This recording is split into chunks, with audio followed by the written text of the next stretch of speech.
And I said to you guys, and I said to you guys, we need to make a plan here, and I need to leave. So yeah, 16 years has gone very quickly, and I feel very old.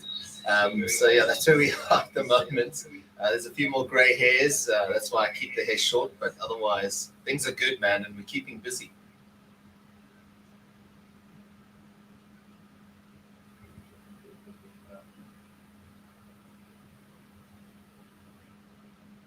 I can't hear Gareth at the moment, guys.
All right, let's try a second time. Hope we get this right now.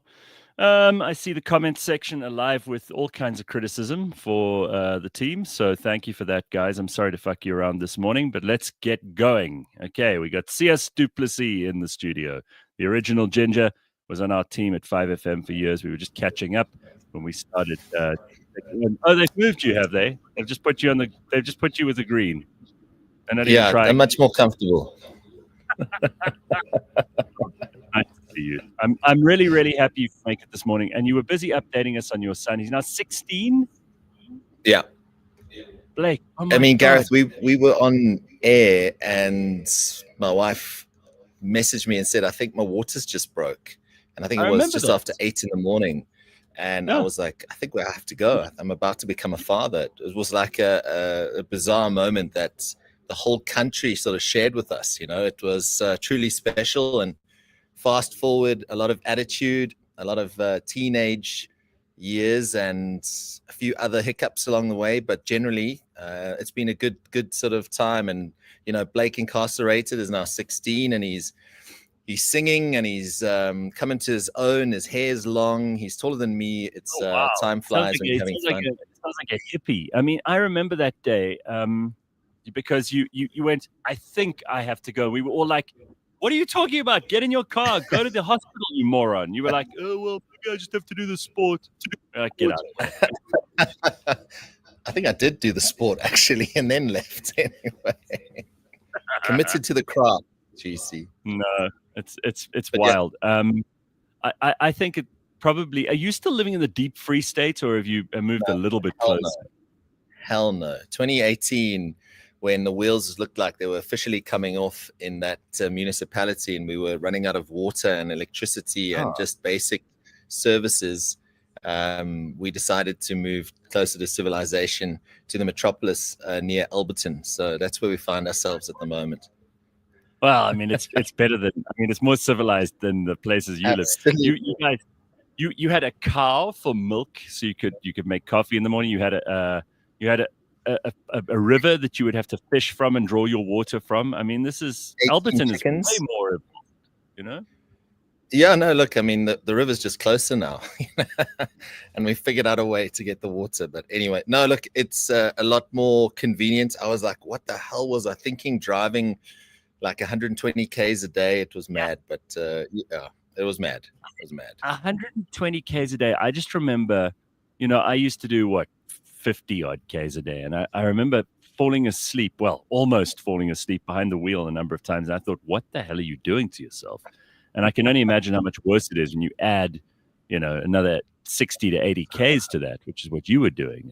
It's crazy. What the things that we used to do just to like, to make the show happen. But we're not going to turn this into an interview like I promised you earlier, because you're actually here to just hang out with us this morning, which is very, very cool. For those who've just joined us, what a pleasure, dude.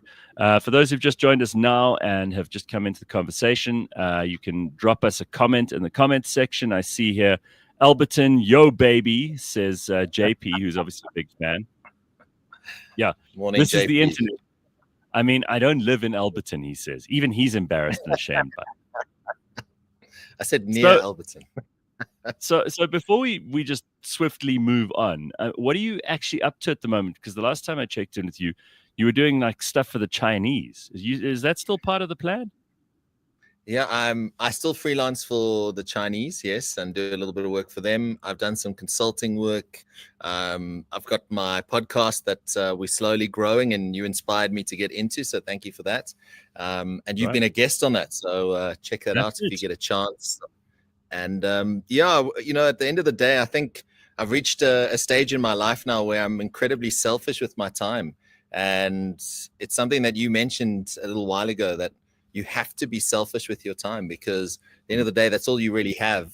And it is fleeting. So, you know, at this time, I'm trying to have fun. I'm trying to get stuck in and make a change where I can.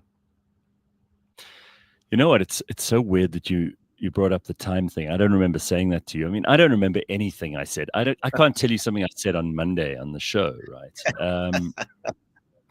And it was so much worse when we did 5 shows a week, because then I'd have to remember so much more. And people would walk up to me like, yeah, yesterday when you said this thing, and I'd say, don't remember. But this time issue is a big deal to me. I had this conversation with a friend of mine over the weekend, and we were talking about how, this idea that being selfish is bad is like drummed into us from an early age. And of course there are excesses of anything that are bad. I mean, you'll know this as well as I will. If someone is completely self-absorbed and they only think about themselves, and frankly, that's impossible for a parent, because you have to think about your kids. And if you're married, you have to think about your wife, and you have all kinds of things that are the kind of stuff that's not negotiable. But the rest of your life, you kind of are responsible to yourself. You have to wake up in the morning and go to sleep at night knowing, like, whatever I do with this time in between where I'm conscious and awake, I can make it exciting and tremendous, and I can do 100 things, and I can meet these people, and I go to these places, and I can make money, and I can hopefully make other people think or have good interactions with me or bad. And that time is all up to you. It's like they always say about that dash in between the date of birth and the date of death on someone's tombstone, right? That dash contains everything. And if you're one of those people who goes through your life just bemoaning the fact that you don't control your own time, i.e. that you don't have freedom, I think that's probably the worst way to live, because then you're not only unhappy because you don't have control of your time, but you're also like blaming everyone else. You're like, oh, it's because of my job, and oh, it's because of the government, and oh, it's because of my wife, and all that other nonsense. And actually, like, it's you, dude. Like, you take charge. And don't you also think it becomes easy as you get older to just say no to people? It's been a revelation in my life, because I was always very much a yes man for many years, trying to be the nice guy all the time. And now I'm like, sorry, man, if it doesn't work for me, too bad. Move on. Right. And you don't feel guilty. No, not at all. At the moment, I'm at peace. I really am at peace, and I don't have to impress anyone. I don't have to prove anything to anyone. And yeah, I'm just comfortable in my own skin. Yeah, I get like a kick out of saying no to people now. When I get invited to, no, seriously, it sounds terrible, but when I get invited to stuff and I don't even go, no, I just said I've got like listen. I taught producer James this the other day. We were sitting in a meeting, and I said to him, I have like a standard reply. If you know those keyboard shortcuts you get on your phone, yeah, you can type in like TA and it comes up. And it auto completes, and it's like, thank you so much, I really appreciate the message, blah blah blah. And you can style it afterwards to the individual if you really want to take the trouble.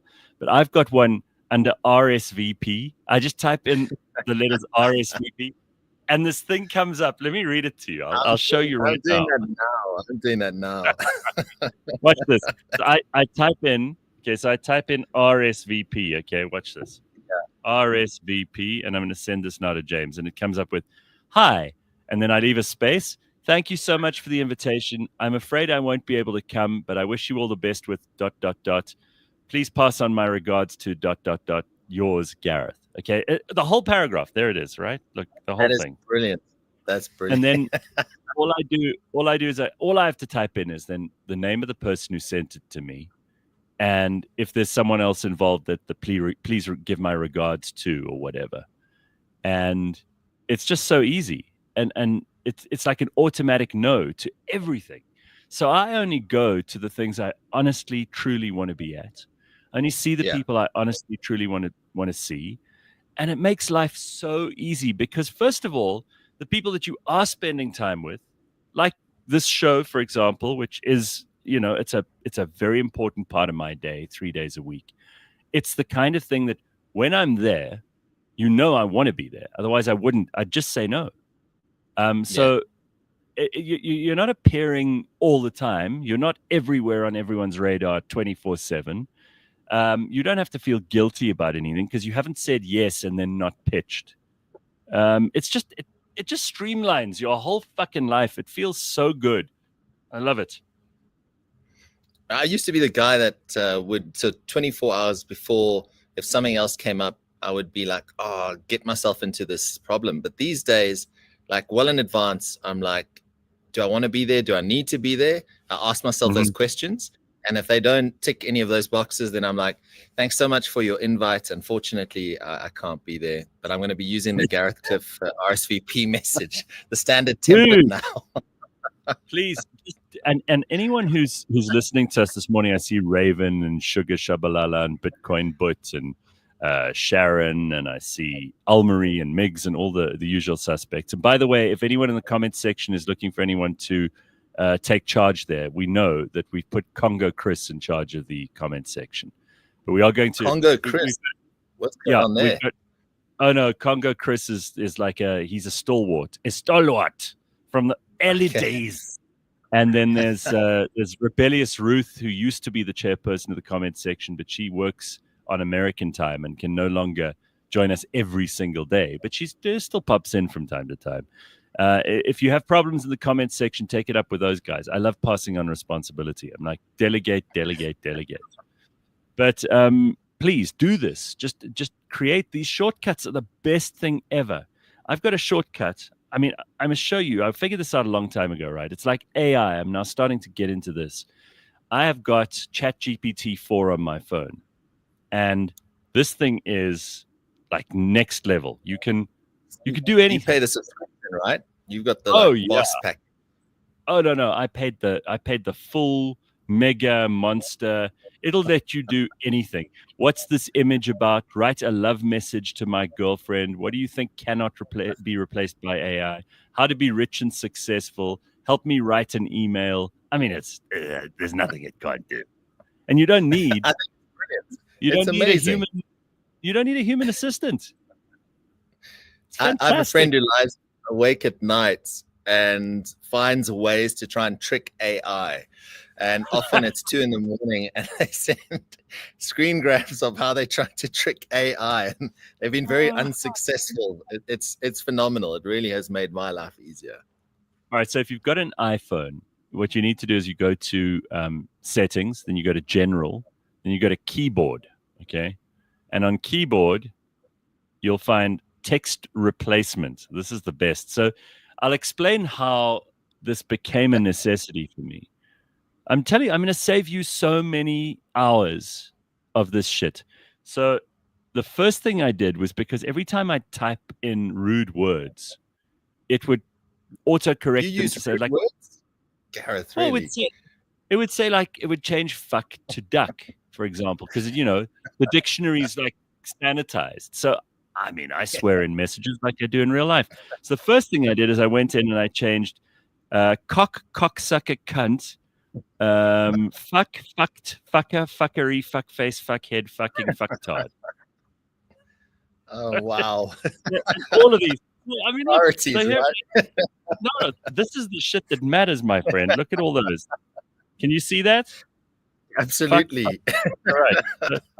So that, and all you have to do is put the actual word in, and then it won't automatically spell check it and correct it to something lame and stupid like duckery.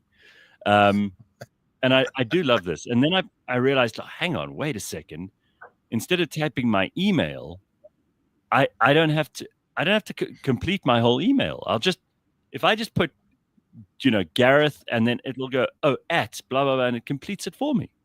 Bloody amazing. As soon as you get to the at, it's done. So this is like early standard grade stuff. Then I got into amazing shit. So I started to realize that I could put in directions. I could put in addresses. I could put in my passport details. I could put in postal address. This RSVP one that I've just shared with you. There's an SOS one in case something happens to me. Then it'll automatically complete a whole paragraph of like blood type, where I live, nearest of kin, all of that. Yeah, it's a very, very, dude. It's such a useful plan. And then, damn. Yeah, and for example, you can also create shortcuts like if you want the copyright symbol, the little C in the circle. then if you create brackets, C brackets, then it makes it for you. So you don't have to go into like complicated fucking keyboard shortcuts. This just does it all for you. And there's so much more. I mean, honestly, I use this thing all the time. Happy birthdays. I'll obviously personalize it for people who I message and whose birthday I actually know it is. And then it's just happy birthday, CS. I hope you have an awesome day, blah, blah, blah. And I'll change it accordingly. So it's not like I use the same thing every time. I think you're one of the best at that, Gareth. Honestly, I'm terrible with remembering birthdays. But you, like, every year on the birthday, I know we have our group with Ass and Tabo and Mubs and them, but every year, it's like clockwork. You're very good like that. So you deserve a gold star on that. The group is just me, you, Ass, Mabale, and Tabo. There's no one else. Yeah. There's no one else. And it only comes to life every now and then, right? It's not like it's going all the time. Because No. did we kick Damon off, or did he just leave himself? I think he left himself. Yeah, he left in a temper, or he was tantruming about something. Where is he these days? He was doing the interesting perfume business at one point, right? Who knows? And I mean, that terrible wife of his, she's the most awful person in the world. Berenice. Oh, Jesus. It's like steel wool on a chalkboard. That woman. Anyway, he got so like, there's still people who are suffering from post-traumatic stress disorder after COVID, right? Definitely. There are people who've had a very, very rough time. Absolutely. Yeah, and I don't think those people are. I don't think anyone has given them the tools to deal with it properly. And I think some people genuinely believed that they were going to die if they got COVID. And, there was a lot of hysteria in the press and all of that stuff. And listen, don't get me wrong. I was furious, and I'm still angry about some of the shit that happened here in South Africa and in the world. And I think a large part of the way people have responded to political leaders everywhere is that they've said kind of fuck you because you ran it so badly and you made such dumb decisions.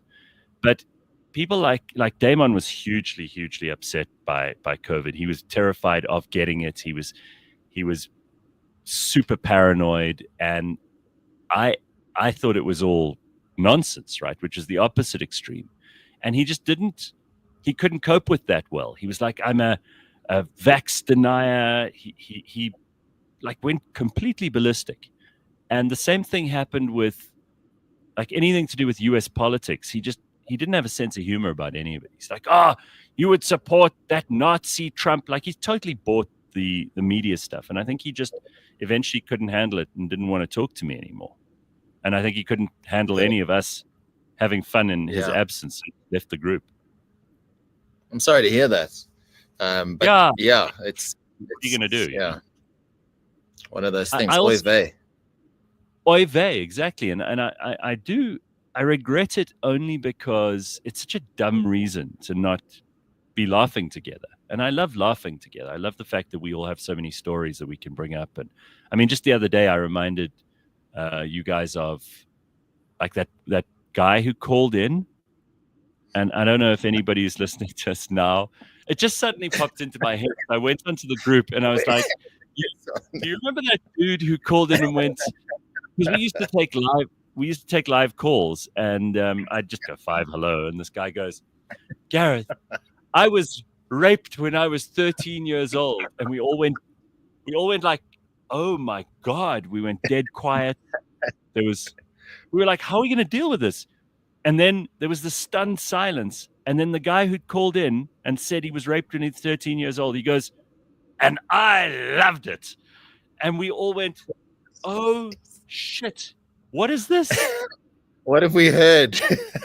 I remember I went straight to commercials, and then Tabo burst into laughter. He thought it was, I think he laughed for 5 days solid after that. He thought it was the funniest thing ever. It was wild. That was one of the wildest things I've ever heard. Insane. Yeah, Grant and Bitcoin Butt say in the comments here that we should take live calls. We set up a line for that in the beginning when we started Cliff Central. The fact is, like, people have phoning someone is just such a thing these days. I don't know how many people in a day you call.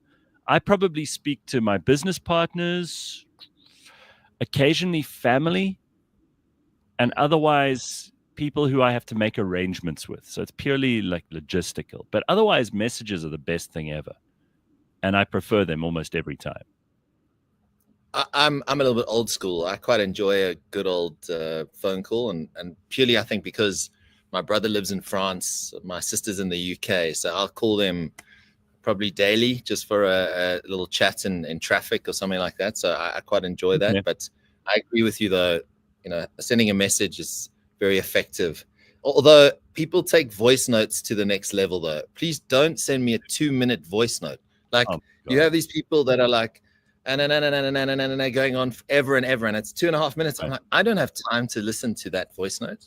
I mean, what do you think? Who do you think you are, Joe Rogan, with fucking 3 hours? Speaking of which, I mean, in some ways, you kind of you've always been really close to the UFC guys, and you're still doing that stuff. I often think about kind of you and the fact that you picked up on that way before any of us did, and you knew Drickus long before he was famous. You used to do the commentating, the ring announcement stuff occasionally. I mean, you were in there before any of us were. You saw this. You talk about like visionary or pioneering it. You made mates with those people long ago. Are you still close to all of them? Yeah, look, I haven't done EFC for the last 2 events, just in terms of schedule. It hasn't worked out. But, we were in Australia in August for Drickus's fight against Israel Adesanya, and it happened to be the same weekend the Springboks were playing the Wallabies in Perth, and it was just unbelievable. It was like a bucket list moment, considering that in 2009 I was almost shunned for backing this blood sport, this cockfighting, this human cockfighting sport. And, people were like, oh, how can you do that? There's more fights in the parking lot than at Carnival City. And that was true to a large extent. But at the end of the day, here we are. We have a world champion, a UFC middleweight world champion. Sias du Plessis he's won the World Cup of MMA, if I can put it that way, right? And now all of a sudden it's cool and mainstream. So yeah, I'm chuffed that it's headed this way, but I was definitely shunned, and I think my career definitely took a knock initially when I was banging the EFC mixed martial arts drum. Well, I don't recall being hugely supportive either. I used to tease the hell out of you. I was like, what is this? Is it like that WWE shit that we used to see? You remember? Because all we knew, I mean, we didn't know a lot in this country. We would watch that wrestling bullshit, which is obviously nonsense. And I didn't have a frame of reference for this. And then I thought, when you explained it to me, but Jesus, this sounds quite fucking violent, And this isn't going to take off. Meanwhile, you were on the money from the get-go. So credit to you, dude, because people don't do this, right? They don't go, you were right. I appreciate that, man. Well spotted, eagle-eye Sias du Plessis. And some people in here are saying, like, oh, it's because you have the same surname as Sias du Plessis. That's how you do. I must tell you, I once got asked, someone back in the day was trying to bring wrestling back to South Africa. Like, South Africa's always had wrestling, especially in the 80s. There was a huge wrestling scene. And then someone tried to bring it back sort of, I would say about 2014, somewhere around there, called Slam Force. And they asked me to commentate on it just because I don't think they had anyone else who kind of had a semblance of what happens. And I remember having this idea in my head of how WWE works. I mean, The Undertaker, Stone Cold Steve Austin, you name these legends we grew up with. And I was like, oh, this is going to be fun. And I walk into the change room and there's these wrestlers getting ready and they're busy working out the bloody moves in the change room before we're about to go live with a show. And I was like, what am I doing here? And like, I'm going to throw you on this table and I'm going to do that. And I'm like, oh my God, what have I done? But anyway, it was still good fun though. But it burst a bit of a bubble around wrestling for me a little bit.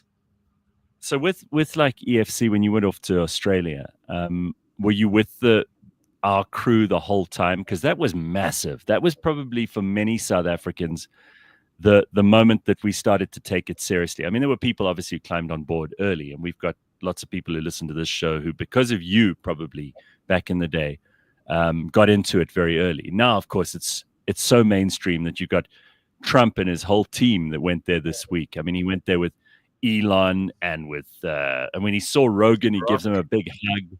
Yeah, I mean, it's like the coolest thing. I saw the speaker of Congress, and he looked so uncomfortable. You could tell the guy had never been to wrestling. I mean, to a fight before. He was kind of following Trump and the rest of the team around, but he just didn't look like he was having an easy time. He's like a fish out of water. You know, when someone he's wearing the suit and tie, and he looked super awkward in the lift, and then in the when they enter the arena, and he's sitting there, but he doesn't know what to look at. It's just it was so bizarre. I remember it's like when you take a friend of yours to a strip club for the first time, and they're like, where must I put my eyes? I remember November last year, I was fortunate enough to go to Madison Square Garden to watch UFC, and Trump arrived, but he like deliberately comes in just before the main card starts, right? When the place is at its packed, like it's the most packed it is. And that was November last year. That Madison Square Garden went absolutely bonkers for Trump. Like, I could not believe how mad it was. And everyone was just going, USA, USA, USA. You know, Americans don't need a lot to get started. Like, if you're ever in a bind in America, just go, USA, USA. It'll diffuse any situation. Well, I mean, we should have probably known then. And I'm sure you got an inkling, because New York is not a Republican place. No. For someone like Donald Trump, who they tried everything to destroy this guy. I was talking to somebody just yesterday about this. They threw everything, including fucking live bullets at the man, and he still fought his way through. But if you go to New York and you can get a crowd in Madison Square Garden to chant USA and to get as excited for you as they are for the fight that they've come for, we should have all known at that point, like, this guy's going to be president. I suppose many people were just shy or nervous to admit it. It's a weird thing. So when you go to these things now, I mean, you've known these guys in South Africa for a long time, and you've known some of the fighters for a long time. Is there like a fighting EFC South African contingent that you know well, that you can call these guys up and say, hey, listen, I've got this idea for, you know, covering this in this way or whatever. I need a guest, or I need to connect me with this person. I mean, can you get to, if you wanted to, could you speak to Dana White? Eventually, yeah, through the UFC channels. I mean, I still do work for Supersport, especially in the combat sports space. So that would be something that, I mean, I interviewed him, November last year. So there is that access. And I think because the sports become so mainstream, it's a lot more accessible now. But they are getting rid of plastic journalists, you know, people who aren't affiliated to proper media MMA websites or media houses. So there's definitely a shift. But yeah, we've worked hard. I mean, I've commentated on almost, I think, 60 EFC fights, and I've attended, you know, the two UFCs now. So yeah, it's been a long journey, and I think, you know, I've got a pretty good relationship with most of the athletes that are, especially in an African context. So yeah, very proud of the journey. Fuck, that's cool. Well done. Yeah, as I said just now, people don't ever tell somebody after the fact, hey, you know, you were well ahead of your time and you deserve some credit for that, because people were not very nice when you used to bring up EFC. They didn't understand it, including me. I would be like, oh, this crap again. And look at you. You were on the money. I almost No. wish we could go back and place bets on what you said was going to be a thing. But you mentioned something else just now. You said plastic journalists, and this gets me onto something that I think you also wanted to talk about this morning, which is the number of people in the media world who, and don't get me wrong here, I don't want to sit and complain about people who genuinely have added value. And I'm talking about influencers who've really carved out a niche for themselves. They've become the best at that thing, right? Which is terrific. Yeah. And you've started your podcast. Well, you started it a while ago now, so it's not as if it's new. But you got broadcast experience, and you've got like a polish about you because you've spent hours and hours behind the microphone and in front of the camera. There are a lot of these people who have a huge amount of talent and they're doing an excellent job.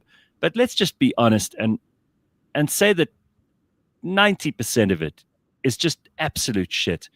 And I don't know who's watching or listening to this amateurish nonsense that so many people are doing. It really bothers me that and not because they're successful, because if they were, I'd be in awe. I'd be willing to give credit where it's due. I'm talking about just, you almost have more people doing their own shows than watching. It's like, who's watching all these shows if everybody who's meant to be watching the shows is doing their own? Yeah. I think you spot on there. And I've always maintained broadcasters are born. I've seen it often and in a sporting context, being in that sort of sports journalism space for so long, there's journalists that will come on, and I'd say journalists, there's people who are coming onto the scene as newbies, and they soon get found out in terms of the way they ask their questions, how they report on their stories, how they look in front of camera. Their pieces to camera leave a lot to be desired, and they kind of, fade away into the background. But then there are a couple that just get it. They're just born with it, and they're comfortable. They are articulate. They're so comfortable in front of camera, and it makes a huge difference. And you can see straight away. I mean, now in my old age, I think I'm 66 years old now.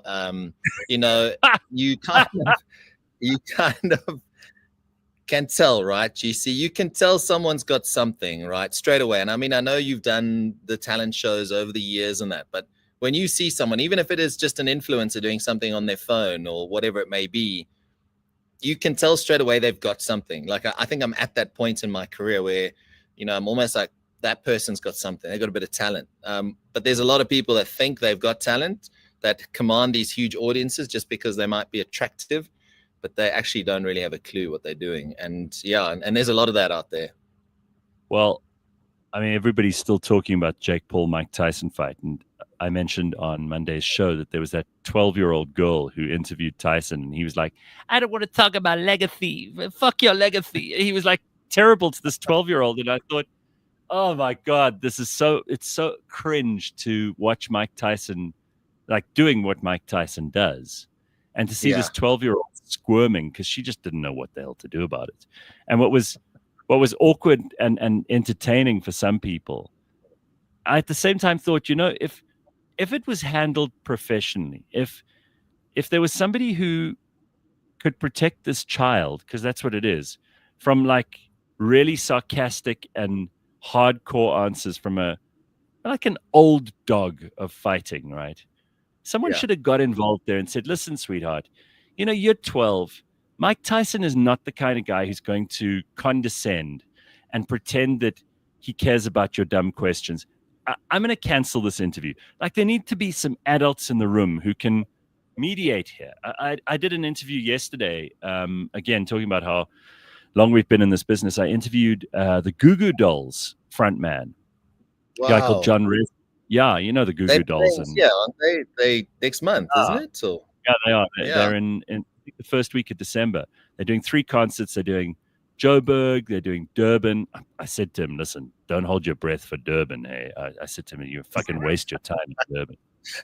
No, man, Durban will turn up. It's my hometown. They'll turn up. Sias, they never turn up for anything in Durban. They if there's one cloud in the sky, they're like, oh, I'm not going anywhere. It's not going to happen. But they're doing Kirstenbosch. They're doing that amphitheater at the Voortrekker Monument in Pretoria. And then I don't know where they're doing Durban, but we'll find out. That's Anyway, cool, man. so I interviewed this guy yesterday, but I've got to say, like, this is where when you're dealing with professionals, it just makes it so much better for the audience, for you, for the guest. Like everything just works, right? So they had the public relations company who were running the whole show. So he's obviously still in America, so we did it online like we're doing this. But it was so cool because you go on and you're in the kind of green room and you're waiting, and they've sent you a list of preferred questions, but I knew I wasn't going to follow them, and so did they. It was all good. And it was just handled so beautifully. They're like, and this is Gareth. They introduce you so that you don't have to sit there and go, how's it? Oh, yeah, I've got this show, and I've done TV and radio, and you don't have to talk about yourself. They did it properly. Bring him online, and we spent, it was meant to be 10 minutes. I think we got like 20 minutes out of the guy eventually. And he was so cool. And he spoke about, songwriting and his experiences and this situation that happened to them when they were flying out of Bosnia once on tour. I mean, incredible things. And it just felt like the people who handled that and put it all together knew what the hell they were doing. Yeah. It's nice to work with that kind of that's that so kind cool. of knowledge. Yeah. We've had, not to go down memory lane too far, but like you used to have amazing musical guests on the show. Like I remember there were so many incredible actors, musicians. I mean, it was like rock stars that came into studio. Like what's happened? Is it just, do we not have the money to bring them out anymore? Or, because you used to have incredible guests on the show. So they're still doing concerts. I mean, I often speak to Atif and Vek, who's at big concerts, and they're bringing out brilliant people. I mean, just the thing is, like I said to this Johnny Resnick yesterday, I said to him, the Goo Goo Dolls are a band, and we haven't had a band in the top 50 on any of the charts for 10 years. There aren't any bands anymore. Have you noticed that? There's just solo singers and pop stars. There aren't any bands, and it's the weirdest thing because you're not going to go to a concert necessarily unless you know it's going to be an experience. You're going with maybe some people that you really want to be with, that kind of thing. And this guy was saying, it's a totally different experience. There's nothing you can compare with going to a concert and being like sandwiched between people. It's an incredible thing. It's part of the reason you go. It's not just for the songs, even though that's a nice part of it, It's never going to sound exactly like it does on the album. But I think that there aren't these superstars because, you see, unfortunately, what we've all got to contend with in 2024 is that celebrity is worthless. And I don't mind that at all. I've always thought celebrity was pretty stupid.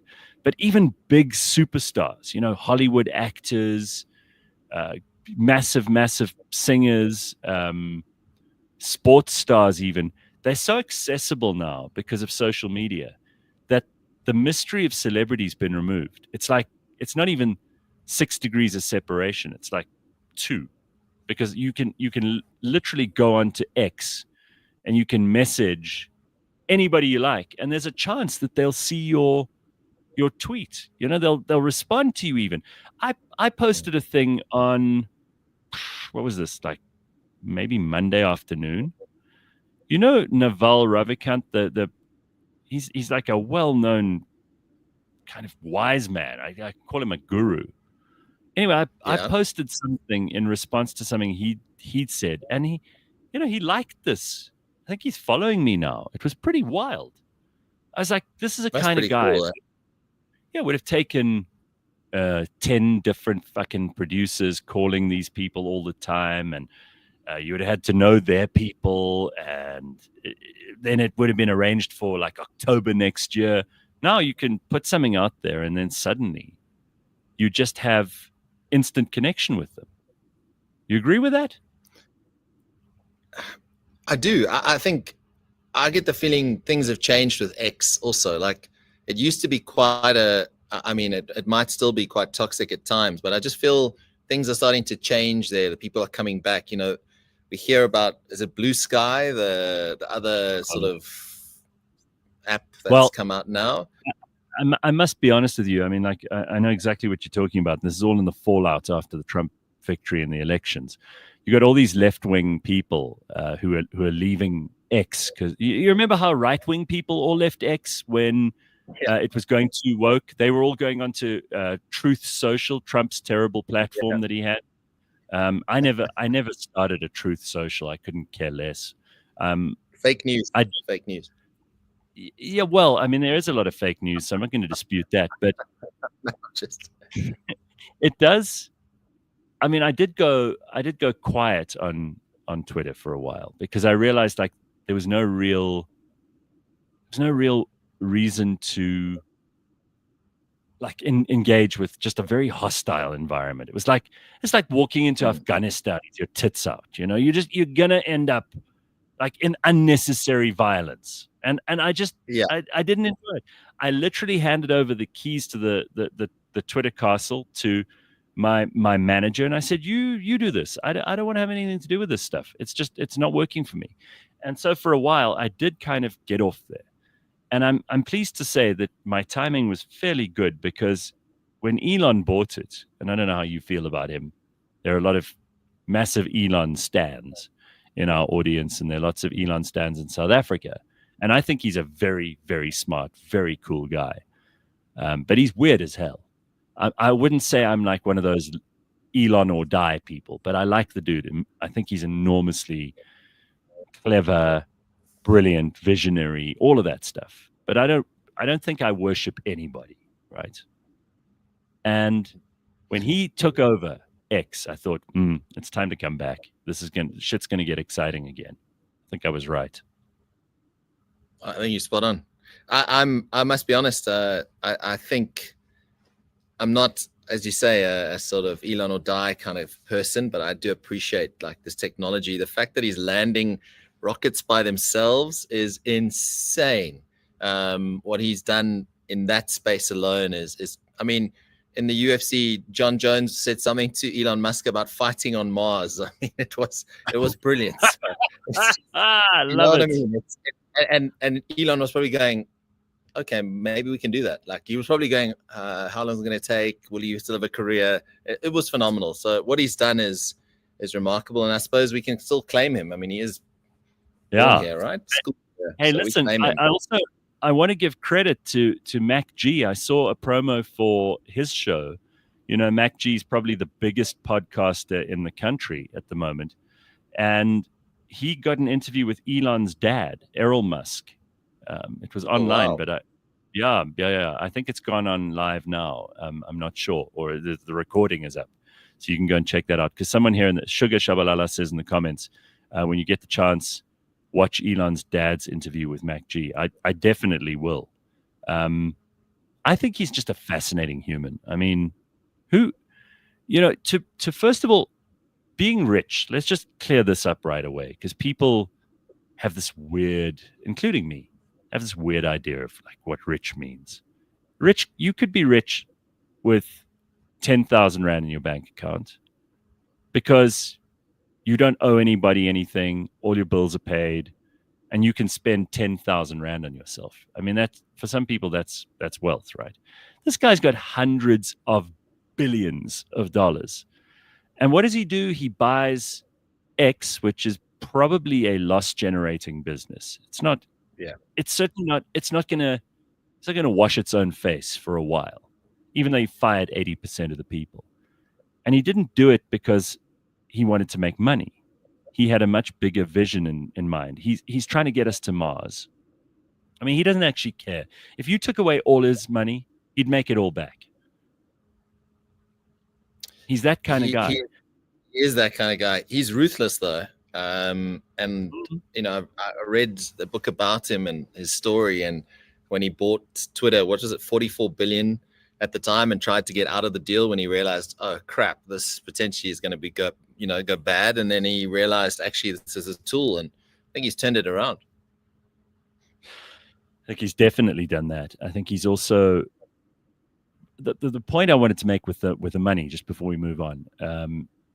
When people think that you can take from this guy and give to that guy, and that they'll both be equal now, like communists think that way.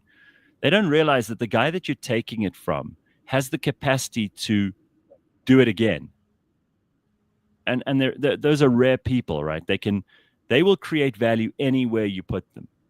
And as a result of that, other people will give them money. So they'll end up rich again. I mean, you know, we all have a friend or two who have succeeded despite all the odds being against them.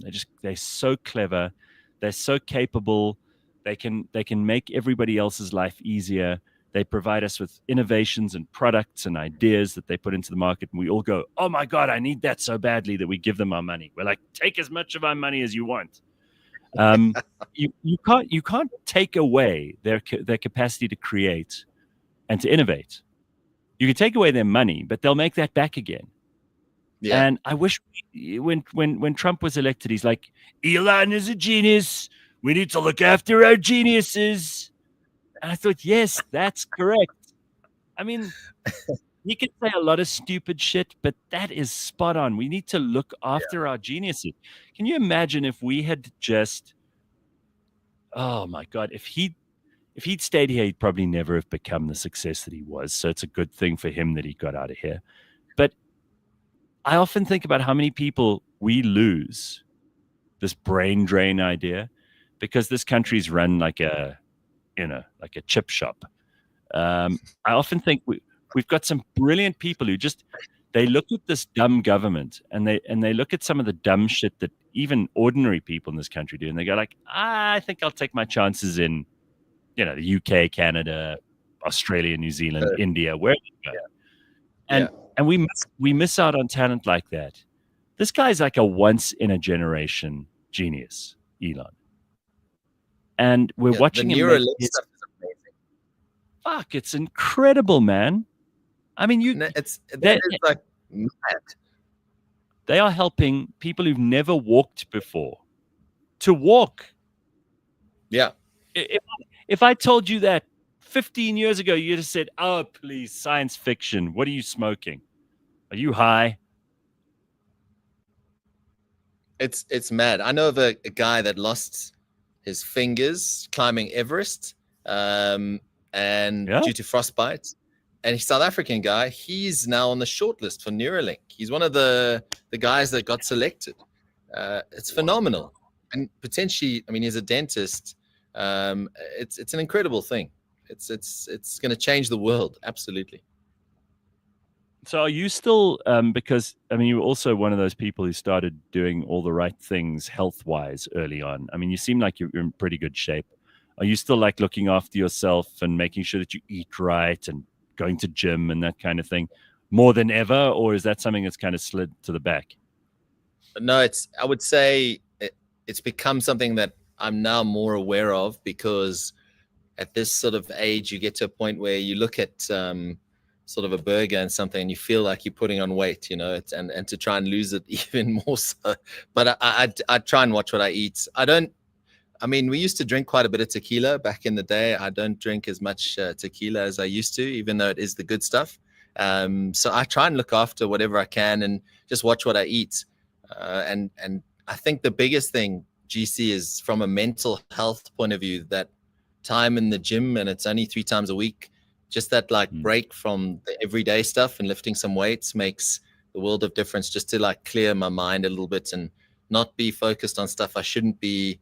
You know, the noise is out there, and I think it's just a case of you get sucked into that noise on a daily basis, because we lived in a heightened sense of anxiety in South Africa just by default. So I think the fact that I can escape for 45 minutes to an hour 3 times a week at the gym is just makes a world of difference, just for my sleep, for everything. So yeah, that's kind of where we are at the moment. I like that. I went yesterday and I did when you feel like you need to be a little bit of an overachiever. So usually I'll do 5 sets of whatever exercises, 5 different exercises. I'll do three reps of those 5, and then that's me done. And I'll leave. Usually I'll just walk straight out of the gym, feel, okay, I've done my bit for the week, or I've done my bit for the day, or whatever. And yesterday I just kept going. It was the strangest thing. I felt like, okay, I've still got some energy. let me keep going. And I did another 2 sets of some other stuff. And because I was enjoying it so much, like I didn't even realize, I probably did more in 45 minutes yesterday than I usually do in an hour. I walked out of there like my balls were so fucking big. I was so proud of myself. I walked out of there like I conquered the world, right? Like your friend who climbed Everest. I'm like, yay! The king of the world. Oh yeah. And it's probably because I wasn't even concentrating that much, because you also have to approach everything. I'm sure you'll agree with me. Everything in life with a sense of humor and not taking yourself too seriously. Because the last thing I want is to ever get like, and don't get me wrong, I know there are probably people who listen to us and listen to guys like Tim Ferriss, who I mean, he's obviously brilliant at what he does. But I hate these people who like, they always look like they've got everything together, and they make the rest of us feel like we're just trying. We're just like losers who are doing our best, but we never really get there. And I sometimes think like you've got to just approach everything with a sense of humor of like, how dumb do I look? I wonder how many people, if they saw me now, would be laughing their asses off. I did something last night, and then we'll take a quick break. Before I went to bed, I had some mosquitoes in my room. And by the way, I've got this bloody great rain spider that's living on my roof, my ceiling in my room. And I thought this thing was doing its job, because for the last 2 nights, I wasn't bothered by a single mosquito. So I got to bring that thing back. I want to, and I want to look after it, and I want it to know it's welcome, okay? Because I know lots of people are terrified of spiders, but I love this fucking thing because it keeps the muzzies away. Anyway, last night, I've got one of these, you know, those like tennis rackets that have the electricity flowing through them, and you blitz insects? Dude, Yeah. I was standing on my bed in a shirt and underpants, like swatting fucking mosquitoes with this electric tennis racket. It looked so dumb. It looked so ridiculous. My life is now. I felt like I suddenly started laughing. But if anybody could see me now, they would be in hysterics, because I must have looked so dumb dancing around trying to hit these mosquitoes with this tennis racket. With your giant balls from them, right? and then when I'd hit one, I'd be like, yes, I got it. I'm so fucking great. It makes this terrible, this like noise, and then goes clack, clack, clack, clack, clack, as it burns the mosquito to a crisp. And every one I got, I thought, yes, I'm so fantastic. God, I loved it, man. Anyway, look, we're going to take a quick break. If you've just joined us, then you're in good fortune, because Sias du Plessis is with us for a long-awaited reunion on this show. And we'll find out more about what he's up to at the moment, where you can follow him, what he's got to tell us, and a whole lot more. We've also got a guest joining us in a little while about something that I think many people would be interested in doing, because if you feel like doing something for other people this time of year, and hell, why not? Christmas, New Year, all of that stuff. There's plenty of reason to get involved in the world rather than just in your own world. We'll find out all about that and more in a short while. Don't go anywhere. Gareth Cliff Show on the Real Network. It is Wednesday, the 20th of November. Good morning.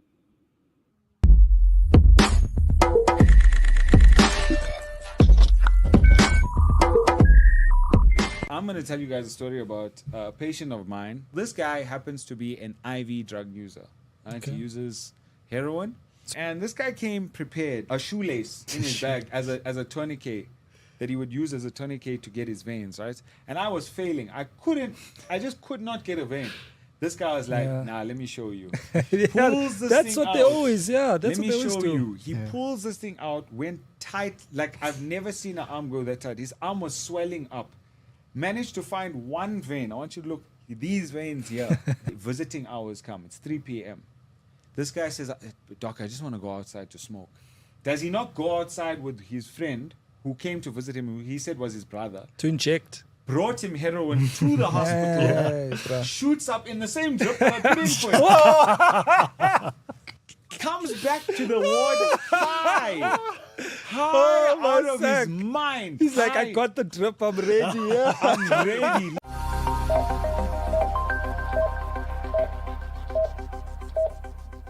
Now, what do you guys know about NASCAR? It goes round and round in circles. Correct. That's Yeah. pretty much the first Indy rule of 500. NASCAR. And if you don't chew Big Red, then So NASCAR literally is it's oval circuits. I think that's the main thing. Is like, let's just go show. Yeah. See how many Bud Lights we can drink before we drive home, Yeah. and then go to church on Sunday. Sometimes consistency is the best play, huh?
How do you like that music that James and Flex put on just now? I thought I was in like an 80s fitness video or something.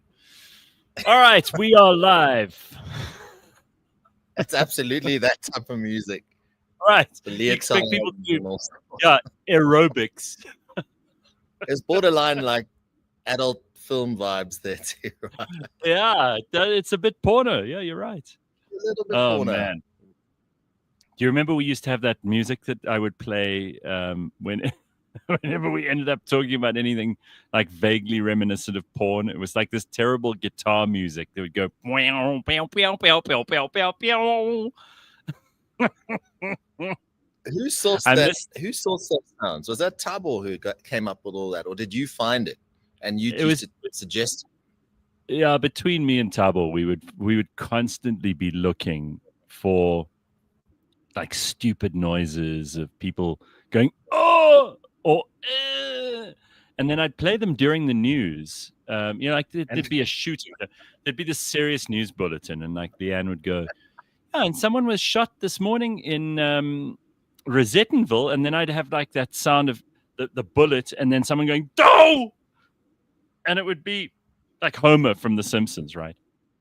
And it would be so not serious. Meanwhile, someone's been killed, and we're like making fun of it in the news. I think most people, they didn't listen because they wanted to get the news. They listened because they wanted to see how we messed with the news. And even with the sport that you used to do, it was like half the time you were trying really hard to do a professional sports job, and then we were just interrupting with bullshit the whole way through. Thanks, James. I don't even know how you kept your cool. Oh, by the way, is coffee still such a big deal to you, dude? It is. I've stopped making ginger fox. We're not roasting anymore, but James just brought me a good cup of coffee. So let's see what happens. If it's any. Just try it before you say a good cup of coffee, because All right, I'll try it and see.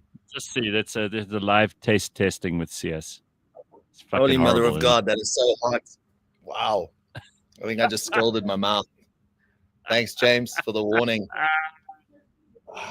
Good Oh Lord. man. Okay, but you used to be an aficionado. This is something else that you cottoned on to very early on.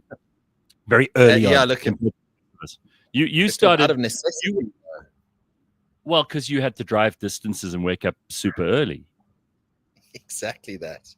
No, look, the coffee thing, there's a whole different world there. And shout out to those people who roast their own beans and mete out their own, weigh their grind. And, that's a whole art. Respect to them. I don't have time for that anymore. I'm more of a pod guy now. And I know that's sacrilegious to say to many coffee snobs, but that's where my life is right now.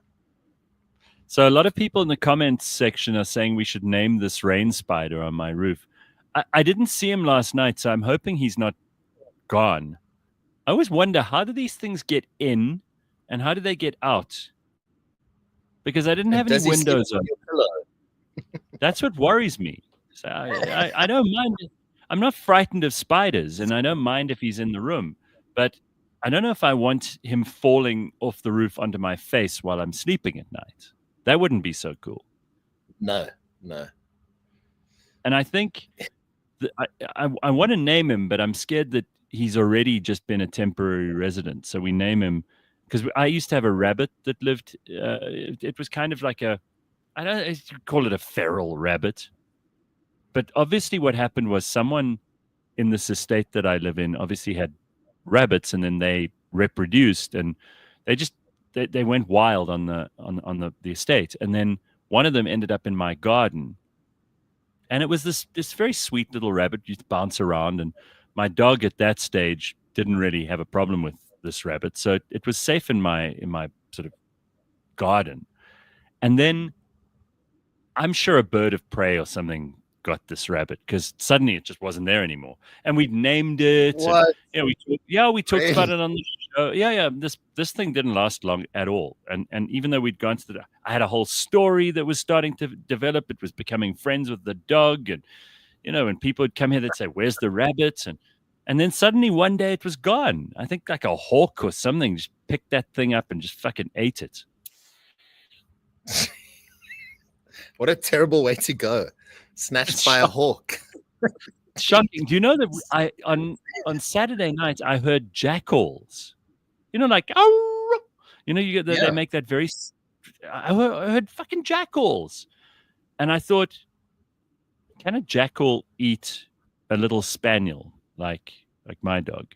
That's the first thing I thought of because these things they're like right here, and I like the idea of having jackals. I like the idea of having wild animals around. It's nice, It makes it feel like you actually live in Africa. You're not in some American golf course or whatever. But I don't know if I want them to come any closer. Do you know what I mean? That's crazy, man. I didn't even realize, in your state you had jackal running around there. What else is running around? I mean, you got, I see, is it Sugar Chabalala said Rabobi could be a good name for your That's your a good one for the spider. I've got rain spiders, I got kingfishers, I got jackals. We've got like a menagerie over here. I like it though. I mean, I'd rather have these. Yeah, it is pretty cool. I just didn't know until very recently that there were jackals. I think that they've kind of migrated in here because there's a big piece of open felt kind of right next to us, and I think that they just cross over, and they've obviously found a hole in the fence or something. But it's nice. I don't have an issue with that. As long as they don't eat me. As long as they don't eat my dog, I'm happy with it. But I once saw. Got your bunny, though. I was standing outside. I was looking out at the garden, and this again, a bird of prey flew down and grabbed a guinea fowl in front of me. I saw the kill happen. Like, how people pay to go to the Kruger Park for like weeks in a row to see a lion kill or a cheetah kill or a leopard. And it's even rarer to see a bird of prey catch something. And I thought, wild. How lucky am I? Right in front of my house, dude. It was like a sparrow hawk or something. It picked up this guinea fowl, and the thing it came so quickly. There was just this puff of feathers, and then it flies off with this thing in its talons. It's quite something to see. You need to narrate that Sir David Attenborough style. I know. It swoops. Just happens so fast. The bird of prey makes its final attempt at taking the guinea fowl in its terrible talons. Something like that. Something like Oh, that. I wanted to play you something. There are a couple of clips here. James, have you got that clip of this morning? I got this from somebody before I started the show. I think it's in Parliament or it's in the Cape Town City Council. I can't work out how. So the DA are in charge here. That's why I'm not sure. I think the speaker, it could be the deputy speaker or whatever. Looks like it's in Parliament. And then an EFF person who's clearly like very, very low IQ. This person goes, there's a building that's collapsed, and will you save us from the DA in this terrible municipality where the buildings collapse? Anyway, she says something really dumb, and then the speaker comes back with just the most brilliant answer. And I thought, this is what I've missed. You always look at the British Parliament or whatever, and you hear these witty responses to things. And I want you to see this, and it's just so funny and really makes an absolute joke of the already ridiculous EFF. I don't know how many people are left in the EFF. I think it's Julius, it's this woman, and it's Carl Niehaus. I think that's all they've got right now. So here they are. Surplus of berets, right? Yeah, take a look at this.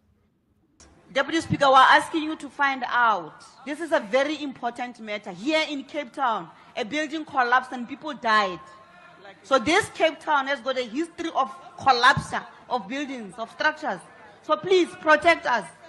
We want to die a revolutionary death, not this death of the DA-led municipality killing us.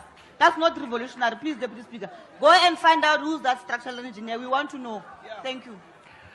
Honourable Matwe, yes, I will find out and we'll make sure that you die a revolutionary death. Honourable members, I proceed. Order, members.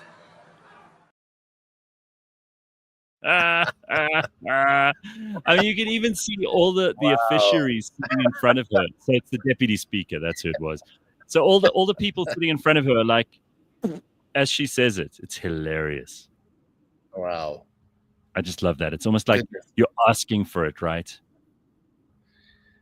It's like that macaroni pasta thing. Remember with the Doom, and they used to make them eat the grass and all sorts of things. Remember that sound clip? That was a church. Nice. It's like macaroni pasta. You remember that? Right. Well, it was a church, right? No, it wasn't the Doom guy. No.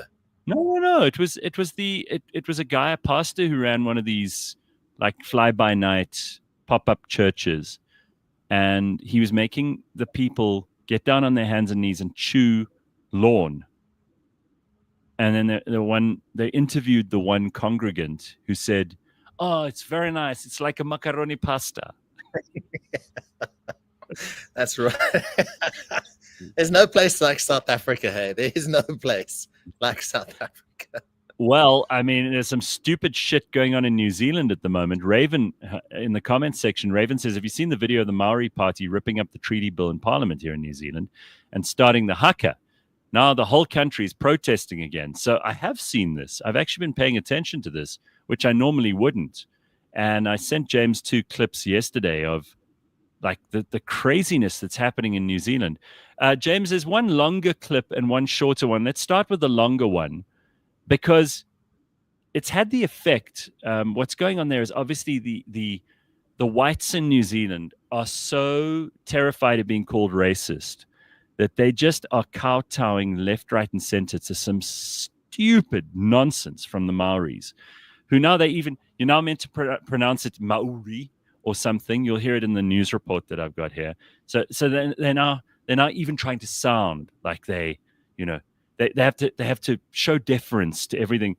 That, by the way, the Maoris have the highest incidence of domestic abuse in the world. Okay, the Maori population in the South Pacific, including New Zealand, highest incidence of domestic violence in the world. They come from a line of ancestors who used to cannibalize people. They used to eat people. They used to cut off their heads and use their heads as trading currency. And these are going to be the people that we now have to, if you're in New Zealand, you have to now show due deference to, and you have to apologize for the land that you've taken from these people who are like essentially they managed to cross from island to island on little shitty canoes, and now what? We must treat them as if they've discovered the cure to cancer.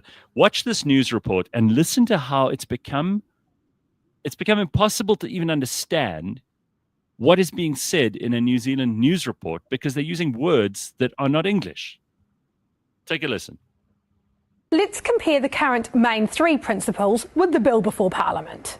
On partnership, the treaty created a relationship between Māori and the Crown, and both parties must act with the utmost good faith. The new Principle 1 states the government has full power to govern and Parliament has the full power to make laws in the best interests of everyone. Principle 3 addresses protection. The existing understanding is that the government prioritises the active protection of Māori interests, rights, taonga and rangatiratanga. The new proposed Principle 3 states... What is rangatinga tonga? I don't know, but it sounds ridiculous. And first of all, I mean, I don't know, but the New Zealand accent already is the worst accent in the world, right? It's so shit. It's like a person who's been hit in the head with a 2x4 speaking with an Australian accent. They pronounce their I's like people from KwaZulu-Natal. You know, when you meet someone from Durban, they say, I'm gonna drink some milk and I'm gonna eat some fish and I'm gonna go and stay at the Hilton Hotel.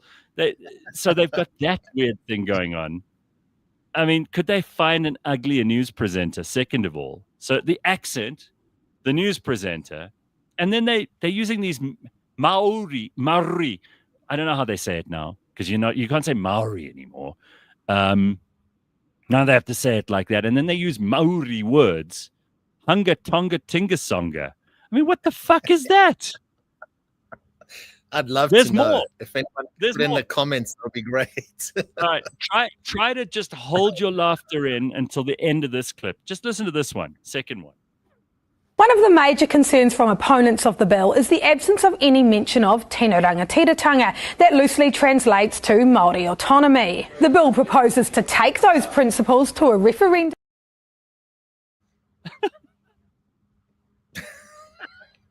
Did you hear that word? And she straight-faced it. Like, good on her. Like, one of the major concerns from opponents of the bill is the absence of any mention of tino rangatiratanga that loosely translates to Māori autonomy. The bill proposes to take those principles to a referendum. Wow. I mean, what the fuck is this word? This language is obviously invented by 5-year-olds. It's just unbelievable. Right? Wow, I'm glad I don't live in New Zealand. This is supposedly a serious country, right? It is a first world country. Can you imagine being a South African who left South Africa to go, well, I'm getting out of this place. This is cock. I'm leaving South Africa. I'm going to go to New Zealand. At least they're smart and sensible people there. They don't fuck around like you South Africans do with all your cock. You get there and your kid comes back from school and goes, you know, Dad, always thinking about how great Toritara Tingatonga is. You're like, what? I thought I was sending you to school. Did someone put fucking weed in your lunchbox? What happened to you? Right? Oh wow. Cool. I'm getting so sick of people pretending to be deferential when we all should just mock this kind of stupidity for the stupidity that it is. I mean, don't tell me that I need to be lectured to by a bunch of liberals, and usually white liberal women, who want me to feel bad about something I wasn't there for, I had nothing to do with, and a language and culture that is patently shit compared to any other. And I must now be all deferential. I must, pretend that this is advanced and brilliant and culturally significant. I mean, these words don't even sound like they were made up by someone who's drunk. You know how when you bump into somebody at a braai and they've had 15 drinks too many and they're like, that's what it sounds like. Stupid people, really. Unbelievable. All Please right, can we take a play look it at this. again, please? Yeah. It's worth it. One yeah, of the listen. major concerns from opponents of the bill is the absence of any mention of tino rangatiratanga, that loosely translates to Māori autonomy. The bill proposes to take those principles to a referendum. Oh wow! I want to see it written out, right? ChatGPT, what does it mean? Oh, it's just unbelievable. Poor Australia being dragged into this cuck just by association, says Bitcoin Boy. Yeah, look, the haka, frankly, I mean, I don't think anyone in the world is really truly intimidated by the haka. I mean, we've now seen it so many times, it's just ridiculous. But they're now doing it, and you'll know this, yes, because you cover sport. They now do the haka at everything. They do it at like darts championships. You got the guy going, komate, kora. He's doing it in front of the fucking dartboard when the other dart guy is like fat and from Britain, and he's like, oh, I have another punt, Gov. Give me another point there, Gov. Oh, and meanwhile, the guy's doing his haka in the background like it's some sort of religious and spiritual experience. What a lot of cuck. Seriously. Pure entertainment for morons. So I've been growing vegetables, yes. I'm very proud of myself. I've planted a vegetable garden. Yeah. I thought I was doing very well. Living off the land. I'm going to try. I've got great, like I will admit, terrific lettuces, amazing basil and parsley and celery and carrots we'll get to in a second. I've got mint, lots of really, really good mint.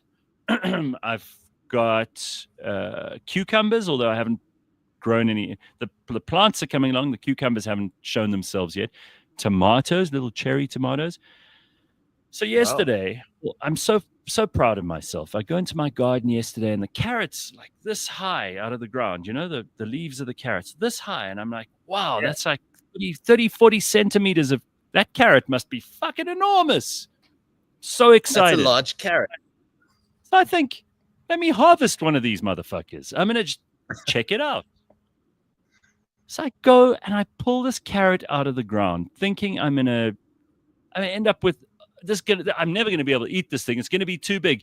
Look at the disgrace that comes out of the ground. Look at this pathetic, unspeakably small, stupid-looking carrot that I pulled out of the ground. Look at this thing. Is that even a carrot? That's the whole thing. I kid you not. I didn't cut anything off. And it's all twisted and mangled and deformed. I was so disappointed. I didn't even know what to say. I'm like, oh, God, you know, talk about keeping you humble. Yeah, maybe green fingers, you know, is not your thing, Gary. Yeah, well, listen, everything else is fine, so I'll take my chances. All right. I found this, too, while we're going through these things. Oh, Carl says this happens to me when women see my penis because I'm overly confident. Nice. They're growing on a shower. You know what you call that? Taratara tingatonga. There we go. So, according to what is this that said this? This is according to a survey that they did online, which always these things are a bit dodgy, right? But it's worth looking at. These are the most attractive male hobbies according to women. So, in other words, if you're a guy and you have these hobbies, then women will be more attracted to you. So what do you think? Before we even show you the graph, what do you think are the kinds of hobbies that women might find very attractive in a man? Vegetable gardening. Vegetable gardening. Come on. Give me Up there. I think top five. All right. So you say woodwork is one? All right. Maybe that's on the list. We'll find out in a second. Yeah, woodwork sort of thing, right? Woodwork is there. Gardening is there. But take a look at what the most attractive, supposedly, like 98.2% of women say that the most attractive hobby is reading. That's the top one. So women appreciate a man who reads, which is why I always have books on the shelf behind me even though I haven't read any of these books in at least 10 years. They're purely for decoration. I am kidding. I have read one or two, but just one or two. The next biggest category is foreign languages. So apparently girls find it really attractive when a guy can speak a foreign language. It's very good. Playing an instrument is the next one. So if you are a violinist or a pianist or a guitarist or something, I mean, basically, you can hold a melody, you can play something. That they like that a lot. So playing an instrument, I'm not surprised by that one. Are you? No, not at all. I'm just thinking of some guys watching now, listening, going, if I have a learn to speak Italian book in my hand, a guitar over my shoulder, just the trifecta, right? Like I can't lose. I'm about to score. Spot on. So after reading, a little bit of sawdust. So after reading and foreign languages and playing an instrument, the next most popular one is cooking. You can understand that. Absolutely. Then we get to woodworking, which is one you guessed from the get-go. So apparently, 94% of women asked said they think woodworking is a sexy hobby for a guy to have. So that's very cool. And then there's painting, writing, then gardening, swimming, photography, astronomy, hiking, archery. This one took me completely by surprise. Blacksmithing. So in other words, if you can actually work with metal like a blacksmith of old, you can like forge shit on your anvil, in your blacksmithy, then clearly that's sexy as hell. And then the last one on this list is traveling, which isn't really a hobby. I mean, traveling is like it's a recreational pursuit. I wouldn't say it's a hobby. No, I wouldn't say it's a hobby. So there we go. That's Eleanor says T Weira Tonga Tanga. Yeah, that's exactly what I was going to say. I just can't believe that's a real language. I mean, really, unbelievable. So somebody here says bird watching. Raven says bullshit. What about bird watching? Do you think women find that attractive?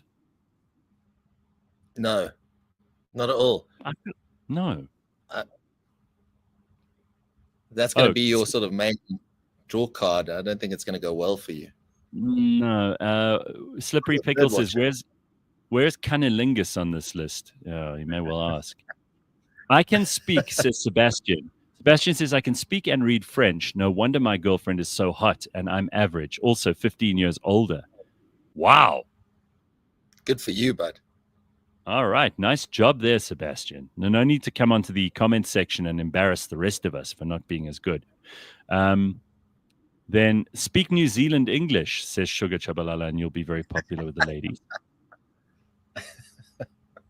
Is blacksmithing when you slap Will Smith for hitting Chris Rock? Probably. Very sharp this morning. Hubba says, my wife braais in the rain, which is sexy as hell. Okay, well, you've got that weird kink, but okay, go for it. That's gonna work very well. All right, I want us to quickly talk to somebody because you talk about hobbies. So you get all these people who they say they're gonna go for a run, or they're gonna go for a walk, or they go for a bicycle ride or whatever. And I went very hard on bicyclists on Monday because, as you know, I just love people who ride bicycles. They're my absolute favorite. By the way, Sias, I saw a dude yesterday, not a word of a lie, driving an Audi A3. Yeah. In the driver's seat, no passengers, with a whole lot of shit on his back window, and he was wearing a cycling helmet in the car. No ways. Yes, I drove up How would you even alongside him. explain that? I saw it, and I thought, I've got to see this again. You know how in traffic it becomes a game? Now you need to get next to him again so you could see if he actually saw what you saw. And this stupid idiot had a bicycle cyclist helmet. You know, the one with the little holes in it? And there's like the Tour de France one, right? Right. The only reason you would wear that inside your car is if you're actually brain damaged and you can't afford anything to go wrong. Like you basically shouldn't even be driving a car because you're probably fragile as hell. It's like his skull must be paper thin. He must have like an eggshell for a skull. No other way. Why would someone be wearing that? And there's more effective helmets to wear to protect your head if you do have a brain, that's susceptible. In the car, no. No. Let me tell you something. I don't even know people who wear a hat in the car. They want to take the hat off when they get into the car because, I mean, unless you're driving like a Quantum where you've got loads and loads of headspace, most cars have pretty low ceilings. And if you're wearing a hat and your seat is up high, it's going to be rubbing against the ceiling the whole time. Why would you wear a biker's helmet in the car? You should have wound down your window and asked him, "Oi, what's going on here?" Dude, honestly. Somebody, Carl, wants to know, what was Sias's song? Mabali's was that Touch Mabali one. Can't remember Sias's. Did you have a song? There was the guys from, was it Lone Hill Estates that did the ginger, something like that? Yeah, I remember that. I think it was that one. Yeah. It's somewhere floating around. I must find it and send it to you. I'm sure I've got it. Shout out all right to Grant User there for the Newcastle United group. I had to actually answer some serious questions to get into that group. I've finally been accepted. Tell me about this. So there's a very active Newcastle United group, and it's South African fans of Newcastle United. And I've always obviously supported Newcastle United, even through thick and thin. And I was invited to join the group by Phil, and Phil's like, "Listen, it's quite tough to get in." And I was like, "Oh, how can I be a Newcastle United fan and not be part of this group?" And all of a sudden, I was added to the group, and I had to prove my loyalty before whatever it was, the takeover that happened at Newcastle, and answer these questions. And Grant is obviously the super admin on this group, and he gave me the toughest. Like, these are players that played like 1 minute for Newcastle United back in the 80s type thing, and I had to answer these questions, but we passed. So I'm part of the group. As soon as you started answering my question, I realized I was so stupid to ask. Like, I wish I'd never asked that question. That is about a minute and a half of my life I'll never get now. Oh, anyway, Jesus, why don't you and Grant go and enjoy your Newcastle group, and let's never talk about this again, shall we? Oh, okay. Thanks, no, so Carl DeSantis says no. It was "See Us in the Club" by Nelly Furtado. That was "See Us in the Club." Acting all right. The group is apparently. You're the piano man. Yeah, CS the song, "You're the Piano Man." Slippery Pickle says that your group has swelled to a whole 51 people. Is that true? Exactly. It's actually 55 now. Damn, dude. All right. Okay, so I want us to talk to Thabo Sipuma, who is the fundraising and donor relations boss there at the Nelson Mandela Foundation, because they are celebrating on Sunday, the 8th of December. No matter where you are in the world, you could participate in a virtual Mandela Remembrance Walk and Run. So this unique event allows you to honor Madiba's life and values in a meaningful way, no matter where in the world you are, and find out all about this thing. Because, I mean, if people are wearing cycling helmets in their cars, then maybe this is a better option for them. They don't have to actually leave their city. They don't have to leave their garden if they don't want to. You can just join in this thing virtually, and nobody gets hurt. Let's just do whatever we can where nobody gets hurt. All right, so we're gonna get Thabo on the line because apparently this is a way that they want to get these people who do these walks and runs anyway to join in it, and then they can raise some money and some awareness, which I think is a pretty good idea. I mean, anything that you're not just thinking about yourself is probably a good idea. You talk about mental health earlier. People who are the healthiest that I can think of mentally are the people who are not constantly thinking about themselves. They're actually living in the real world. So, does Grassa Michelle still get half of all the donations? Says Carl. No, I don't think she ever did. And Slippery Pickle says the best way to remember Mandela is quarrying limestone on an island. Spread the word. That's unbelievable. Jesus, this comment section's unruly. Wow. Unbelievable. You guys are out of control. All right, is Tabo on the line, guys? There he is. Hey, all right. Good morning, Gareth. How are you, Tabo Spuma? Nice to see you, dude. Lovely to see you. Where's your helmet? Oh, my God. Did you hear that? I promise you, this guy was driving next to me, and I thought I was seeing things. All right, so there are people all over the world who want to do stuff. They want to do stuff together. We all learned this during 2020. Like, you can connect with anybody, anywhere, doing anything. Yeah. But I think it's quite ambitious that you guys want to do a walk or run on the Sunday, the what is it, the 8th? The 8th of December. Yeah. How did this idea come about, and how are you going to make sure that people are actually doing the running and walking? No, thanks, Gareth. We've been doing this walk and run, the physical event, since Madiba's passing. So when COVID kicks in, we had to find an innovative ways to continue to get people getting involved and staying active. That's where the virtual run came about. So the 8th of December, it's both physical and virtual. For those that aren't able to join us at Union Building, I hope you'll join us. Please don't bring your helmet with you, Gareth. At the Union Building, they can do 5 kilometer, 10 kilometer, or 21. Those who can't, they can, join virtually. So they go to FundNation /Nelson Mandela.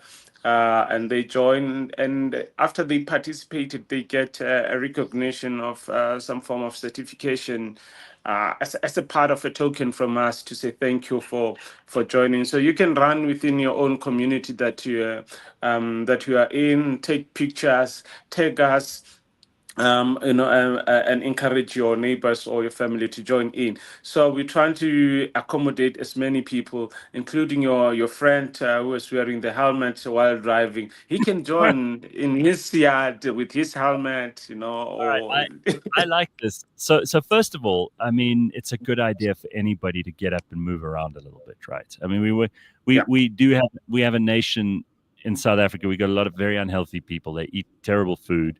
They don't do enough exercise. We need to worry about these people because ultimately they're not going to be healthy for very long if they don't move around a bit. So there are also, because this is such an interesting and diverse country, also lots and lots of runners. I see these people every weekend. I see them sometimes early in the morning when I go through to the show at like 5 a.m. running down the street. I like I prefer that than knowing that people are tucked in bed being lazy. But how do you actually make money out of this? I mean, are you asking people to donate in order to enter, or is entering free and you get the certificate anyway, but you encourage people to make a donation? How does the money part of it work? Absolutely. So for the physical one, there's an entry fee. For your 5 kilometers, it's 100 rand. For 10 kilometers, 150. And for 21, it's 200. So for the virtual ones, we encourage people to donate whatever that they are able to donate.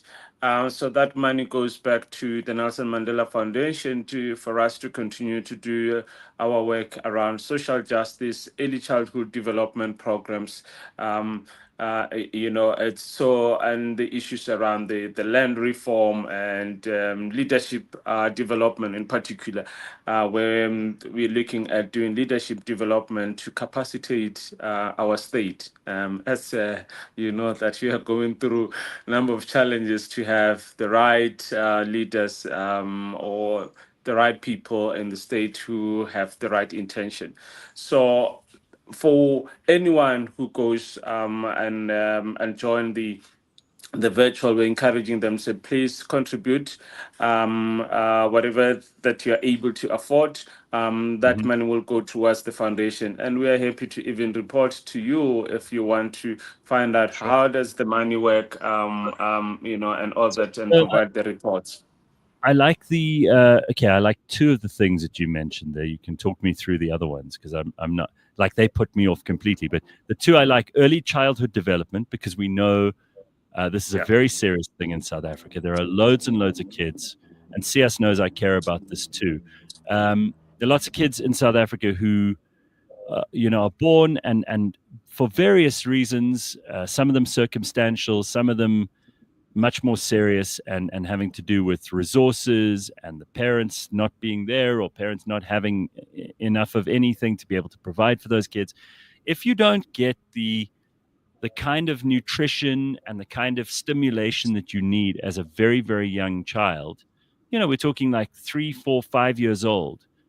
Yeah. Your brain effectively, the hardware of your brain just never develops properly. And then after that, it doesn't matter what software you try to upload, it's always going to be a disaster. We need to get our kids well fed and with proper nutrition, with all the various things that they need. And there are early childhood development centers all over South Africa that are trying their level best. I know that the first lady, Dr. Tsepo Motsepe, is very involved in this stuff too. Correct. And that's very important. I love that. I think that's great. Then you mentioned social justice. I'm like, we know what that means. It's all that left-wing shit that you hear about in America. You're going to spend any money on that, you can have half my money. And then you mentioned like leadership development, which I think is very, very interesting, because obviously this is trying to bring our political leadership and our social leadership up to a standard where they can effect more positive change. They can actually bring about good things in communities, at municipal level, at provincial level, at national level, wherever they find themselves. I'm all in favor of that. And what was the other one you said?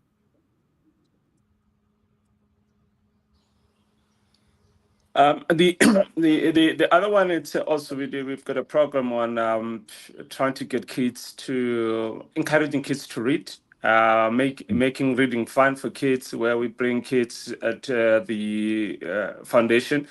Where we read some of the books, really trying to improve the literacy across the country with our kids. So, and I find it more fun and exciting, that one. Spending some time with the kids, reading books with them, interacting with them, questioning, and we're taking some of the cartoon books about Nelson Mandela, his leadership, and just hearing kids interrogating some of those thinking of Madiba and his peers at the time. And I think for me it's quite really interesting, because now you're building a nation that is interested in the social economy or social surrounding of their own country, questioning things, and that way it helps to build a responsible community or responsible citizen who's interested in their own surroundings. So that's one of the programs that we have.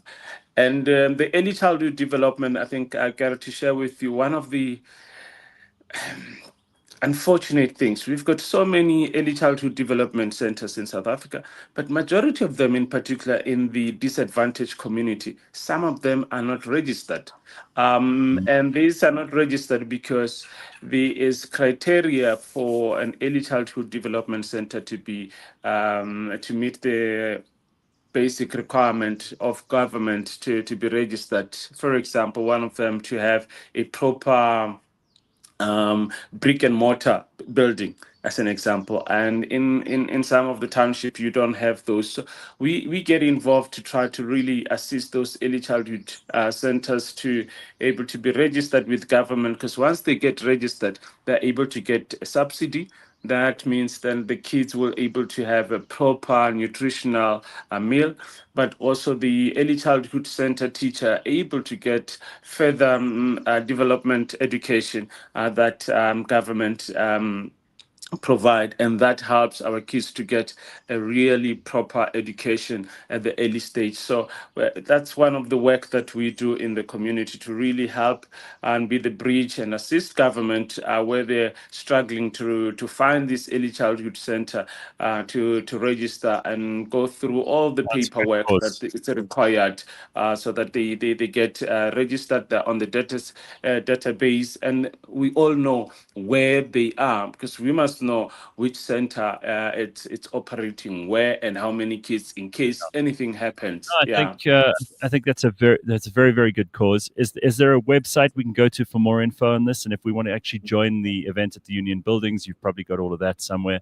What's the quickest way for people to find out? The quickest way to find out, they go to mandelawalkandrun.com.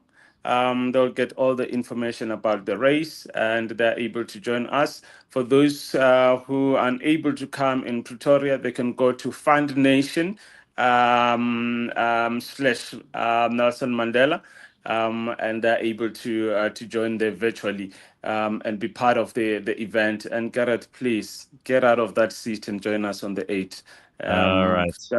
Please, come on, don't be a lazy, come on. No pressure. So Thabo, one last thing. your surname is Sepuma. Are you related to Judith? Yes, that's my sister. Yeah. Listen, that is a talented family, man. Absolutely. I remember when you're still at that radio station that you ran away from, and you wanted to interview Judith. Your team will go through me. I used to manage her. Okay. Yes, so but I can't sing. I can't sing to save my life. Don't ask me to sing. We all have strengths and some of us weaknesses. I will quickly tell you that once I took part in a 3 kilometer. It was a race. It was a run against just women, and I came 12th, which is terrible. So I'm not good at, and I almost died. I ran out of breath. It was a disaster.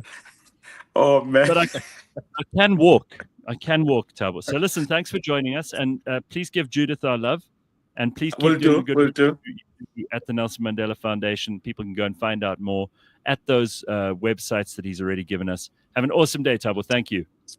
Thank you so much, Gareth, and enjoy your day. Thank you, sir. Bye-bye. All right, so we're going to wrap it up with Sias this morning on the Gareth Cliff Show. But before we go, I see a lot of people commenting on JJ Cornish, who, of course, has been a part of our show on the podcast party for a long time. We've been talking to him on Africanalysis regularly. And JJ, of course, died last week, Wednesday, quite suddenly. Sent his wife, Elaine, a message just 2 days ago. And there's a memorial service for him in Pretoria on Thursday. But it's always sad when you lose someone like that, who especially stood up for African stories and really was one of our best reporters when it came to knowing and finding out what was going on all over Africa. So obviously we're very, very sad and upset about that. And I did record a little tribute to him, which we did on Monday. And you'll probably find that on the internet too. So thank you very much, Sias. Nice to see you, dude. And I'm really sorry I'm not there with you in studio this morning. I'll make it up to you. We'll go for a proper coffee sometime. Let me know when you're around. I look forward to it. And I don't know what James has been doing here since in your absence. It just, I'm not sure what's going on. Gareth, you need to sort this out. He's probably been milling around with his arms at tit height, pretending he's important. Unbelievable. Well, thanks for the opportunity, man. Keep up the great work, GC. It's good to catch up with you again. Have an awesome Wednesday, everybody. We will see you on Friday morning, bright and early. Be good. If you're not, take photos. Check you later. Bye.